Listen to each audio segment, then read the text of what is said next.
Hey everyone, ready for another deep dive? Today we're really getting into it with AI coding assistants. Oh yeah, these tools are really shaking things up, huh? Big time. We're looking at this new report, really digging into it.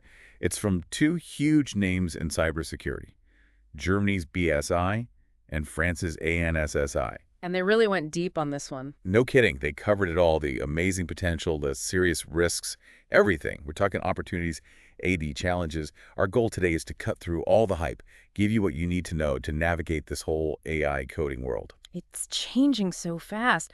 What I find really interesting, though, is how this report, it goes beyond that whole robots are taking over thing. Yeah, it's not like Terminator or anything. Right. It actually acknowledges that AI assistants could really change how we code, like fundamentally change it, and not just by, spitting out code faster. That's right. It's not just about making the boring parts of coding disappear. Although, I'm not going to lie, I wouldn't mind some help with that. Ah, who wouldn't? This report, it highlights some really cool possibilities. Using these assistants to, generate tests, or explain what a chunk of code actually does. Even translate between old code and the new stuff. Imagine that. Taming legacy code. Oh, tell me about it. The stuff of nightmares for some developers. Seriously. And think about onboarding new people to a project. So much faster, smoother. Maybe we'll even conquer, finally, that love-hate relationship everyone has with formatting code perfectly. And it's not just like, oh, wouldn't that be nice kind of stuff. This report, they're looking at real research. It suggests that developers who use these tools for the really repetitive tasks, they actually report being more satisfied with their jobs. That's huge. Absolutely. It means that when developers have the mental space to really think, they can focus on the parts of their work that are creative, that are complex, right? And that's what leads to innovation, to better software for everyone. Okay, so more brain power for the interesting stuff, less time stuck in the weeds. It's starting to sound like AI assistants are the key to, developer utopia or something. But here's the thing. Is it too good to be true? Are there downsides to basically letting AI handle so much of the coding process? That's the big question, right? And the report, it really digs into those concerns. Because it can't all be sunshine and roses, can it? Right. Like the potential is there, sure, but we got to be realistic. There are risks that come with this much automation, especially when we're talking about something as important as, code security. Okay, yeah, that's a really good point. I mean, we're basically saying, let's let these AI tools build the software that, runs our entire digital world. Pretty much. So what could go wrong, right? I mean, Yeah. seriously. Well, think about it. These AI models, how do they learn? They're trained on huge, massive data sets of existing code. Right, they learn by example, basically. Exactly, which sounds great in theory, but not all code is created equal, right? So you're saying these AI assistants, they might be picking up bad habits, like from code that wasn't well written or... Oh, absolutely. Or even code that's flat out insecure. The report actually talks about these studies where they found a really high percentage of AI-generated code, and it had vulnerabilities. Okay, but, how high are we talking here? And these aren't just small glitches either. Some experts think it could be as much as 40% of code generated by these tools could have exploitable flaws in it. Whoa, 40%. It's a lot. That's a huge risk. I mean, it makes you think twice about using this stuff in, a real-world situation. Yeah, it's definitely something to consider. And it's not just about the code itself being, badly written or whatever. The report gets into some wild stuff, like attack vectors they're unique to AI assistants. Okay, unique how? Give me an example. So there's this thing called, get this, hallucinated packages. Hallucinated packages. Oh, What is this, a sci-fi movie? What does that even mean? Okay, imagine you're using an AI assistant and you're writing some code, right?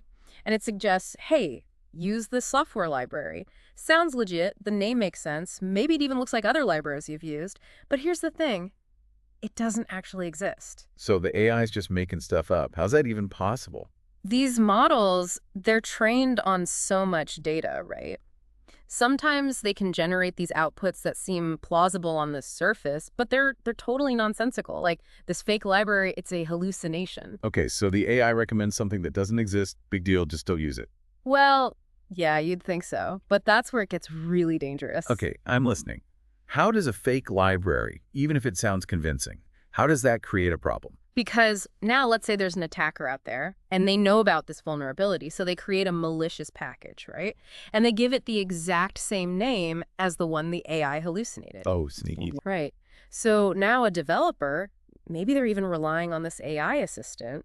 They try to use what they think is this perfectly normal library, and boom, they've downloaded malicious code right into their It's project. like a Trojan horse. They're being tricked into letting the bad stuff in because it looks harmless. Exactly. And the report, it makes it clear that this isn't just some theory. Researchers have found tons of examples of code generated by AI that's referencing these non-existent packages. It's already happening. That's really concerning. Makes you wonder, what other security risks are we, like, completely missing right now? It's kind of scary, right? Like, we're talking about this whole new category of security threats, stuff we didn't even think about before AI assistants came along. It's definitely a new frontier. We're walking this line between, like, amazing innovation and, well, potential disaster if we're not careful. Exactly. So how do we find that balance? How do we get all the good stuff without, ending up on the front page of the news because our code went rogue? Well, the good news is, this report, it gives us some really practical advice. And it comes down to this. We got to treat these AI assistants like the powerful tools they are, not magic solutions. Right, they're not going to solve all our problems overnight. Exactly. They can help us write better code faster, but they can't replace us. Especially when it comes to security, that human expertise is still critical. So no more just blindly trusting whatever code the AI spits out. You got it. The BSI and ANSSI, they're very clear about this. Always review the code yourself. Understand what it's doing before you just copy and paste it into your project. Makes sense. It's like having a second pair of eyes on your code, even if those eyes belong to, an AI. But what about those sneakier threats, like those hallucinated packages we were talking about? How do we protect ourselves from that kind of stuff? It all comes down to being vigilant, paying attention, be wary of libraries you've never heard of before, especially if the name seems a little too perfect. You know what I mean? Yeah, if it sounds too good to be true. Exactly. Double check everything. Look for documentation from a reputable source. And if something seems off, trust your gut. Do a little research. So basically be a little more cautious, a little more skeptical, especially when we're in this new world of AI-assisted coding. Absolutely. And this is a field that's changing so fast. What's best practice today might be outdated tomorrow. So the other big thing is just to stay informed. Keep up with the latest research, the security recommendations, keep learning. Stay curious, stay vigilant. Got it. Yeah. This whole conversation has been a real eye-opener. It's amazing to think about what these AI assistants could do for us, but it's also like a wake-up call, right? We're still in the early days here, and there's a lot that can go wrong. Yeah, it's a balancing act, for sure, but it's exciting. Totally. So to everyone listening, we want to know, what gets you fired up about the potential of AI coding?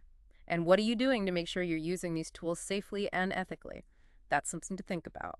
For now, keep exploring, keep asking questions, and we'll catch you on the next deep dive.